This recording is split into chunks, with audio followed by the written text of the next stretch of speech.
ظلم جب حد سے بڑھ جائے تو اس کا ازالہ بھی ایک بڑے ظالم کے ذریعے سے کیا جاتا ہے۔ یہ وہ وقت ہے جب لوٹ مار کا بازار گرم ہے، یہاں پر مالک وہ ہے جس کا قبضہ ہے۔ خون بہانا عام ہو چکا، چھوٹے چھوٹے گروہ مل کر لوٹ مار کو اپنا پیشہ بنا چکے ہیں۔ بہادری کی علامت انسانی خون ہے، یہاں پر عورتوں، بچوں اور غلاموں کو خریدا نہیں بلکہ قبضہ کیا جاتا ہے۔ ایک دوسرے کا خون پینا خونی رشتے کو جنم دیتا ہے۔ انسانی قربانی کو بیماروں کے لیے شفا اور اپنوں کی روحوں کے درجات کو بلند کرنے کا سبب مانا جاتا ہے۔ تتاریوں کے ظلم سے نہ صرف ہمارے قبیلے کے لوگ تنگ ہیں بلکہ ایک پاور جسے چائنا کہتے ہیں وہ بھی تنگ ہیں۔ مسلمان 3 بڑے گروہوں میں تقسیم ہو چکے ہیں، سلجوق سلطنت، بنو عباس اور فاطمی خاندان میں۔ ان کا اتحاد ختم ہو چکا لیکن طاقت کا نشہ ابھی تک سوار ہے۔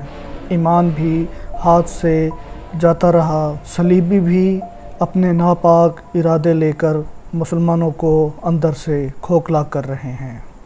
میرا نام تیموجن ہے، میں یسوگئی کا بیٹا، بورجنگ قبیلے کا وارث۔ میں نے اس دنیا میں حکومت کی ہے اور میرے نام سے لوگ آج بھی ڈرتے ہیں اور آنے والے دن بھی ڈرتے رہیں گے۔ دنیا مجھے چنگیز خان کے نام سے جانتی ہے۔ جی ہاں، یہ فاسق، جابر اور ظالم حکمران چنگیز خان تھا جس نے 65 سال کی عمر پائی۔ اس کی فتوحات کا آغاز 1216 سے ہوا جس میں اس نے تتاریوں کے خلاف چائنا کی مدد سے جنگ جیتی۔ اس کے بعد اس نے چائنا ہی کے خلاف جنگی مہم کا آغاز کر دیا اور اس کے کئی علاقوں کو فتح کرتے کرتے آخرکار بیجنگ تک پہنچ گیا۔ شروع میں کچھ ناکامیاں بھی ہوئیں لیکن اس کے بعد جب یہ دوبارہ تیار ہو کر بیجنگ پہنچا تو اس بار اس نے اینٹ سے اینٹ بجا دی۔ چائنا کی بڑی بڑی دیواریں اور اونچے قلعے اس کو نہ سنبھال سکے۔ چائنا سے جنگ جیتنے کے بعد چنگیز خان ایک وحشی خونی درندے کے ساتھ ساتھ حکومت کو کس طرح چلایا جاتا ہے اور دنیا کو فتح کس طرح کرنا ہے، اور اس کے پاس اتنا مال آ چکا تھا کہ اس نے بعد میں یہ کر کے دکھایا۔ چائنا کے بعد سب سے بڑی طاقت اس ٹائم سلجوق سلطنت تھی جس کو اس نے جڑ سے خاتمہ کر دیا۔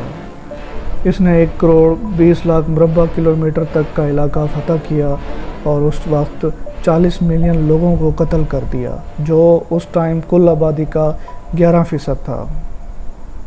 چنگیز خان کے بعد اس کے بیٹوں نے بھی اس کی فتوحات میں اضافہ ہی کیا اور اس کے آزاد کیے ہوئے علاقوں پر قابض رہے اور مزید علاقوں میں اضافہ کرتے گئے۔